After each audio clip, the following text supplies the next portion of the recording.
Bienvenidos a Cuaresma, 40 días antes de la Pascua.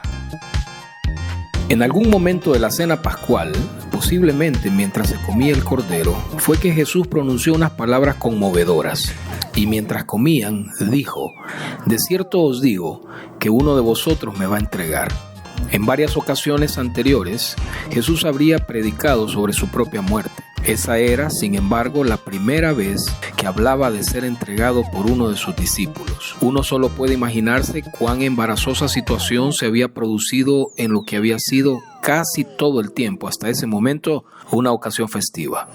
El vocablo entregar es ese verbo que se usaba para referirse a la entrega de un prisionero para ser castigado. Es el mismo vocablo usado en Mateo cuando Juan el Bautista fue echado en la prisión. Ese era un pensamiento inconcebible para la mayoría de los discípulos, que Jesús fuera entregado a sus enemigos por uno de ellos. Aún así, cada uno sabía, evidentemente, que la potencialidad para esa insólita traición yacía dentro del propio corazón de cada uno de ellos. Y entristecidos en gran manera, comenzó cada uno de ellos a decirle: ¿soy yo, Señor? Sin decir nada para mitigar sus temores, pero destacando la horrenda naturaleza de la traición que estaba a punto de suceder, Jesús contestó: el que mete la mano conmigo en el plato, ese me va a entregar.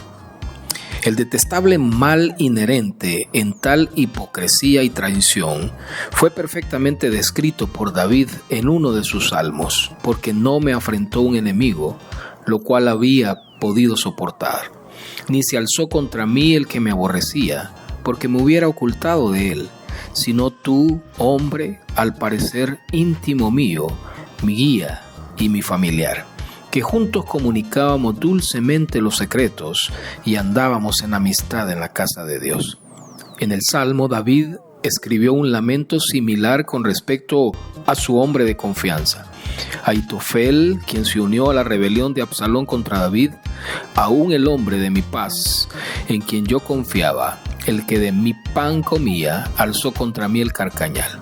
Según Juan, Jesús citó el Salmo 41 aquella noche en el aposento alto, indicando que el Salmo tenía una importancia mesiánica que estaba a punto de cumplirse. La traición a Cristo, con todos los otros detalles del drama de la crucifixión, eran parte del plan eterno de Dios para la redención. Jesús reconoció ese hecho cuando dijo: el Hijo del Hombre va, según está escrito de él. Dios usaría el acto de traición de Judas para efectuar la redención de innumerables seres humanos, y aún así el acto de la traición en sí no fue considerado una cosa buena. Por el hecho de que Dios use un acto malvado para su santo propósito, ese mal en sí no debe de ningún modo considerarse bueno. El hecho de que los propósitos soberanos de Dios son siempre buenos, eso no santificaba de alguna manera las intenciones malvadas de Judas. Contrario a lo que algunos han sugerido, Judas era un diablo voluntario, no un santo inconsciente. Su destino era la condenación eterna, y Cristo también destaca esa verdad en Mateo: a la verdad el Hijo del Hombre va, según está escrito de él, mas ay de aquel hombre por quien el Hijo del Hombre es entregado. Bueno le fuera a ese hombre no haber nacido. Los 11 discípulos, además de Judas, estaban horrorizados por la idea de que uno de su propio grupo sería culpable de un acto tan siniestro. Y aún así es notable que su primera reacción no fuera acusar a otros, sino examinarse cada uno de ellos. Poco antes, habían sido reprendidos por Cristo por su falta de humildad al no haberse lavado los pies los unos a los otros. Sin duda, todavía estaban meditando en su propia pecaminosa fragilidad. Ahora habían sido colocados cara a cara ante una perspectiva más preocupante.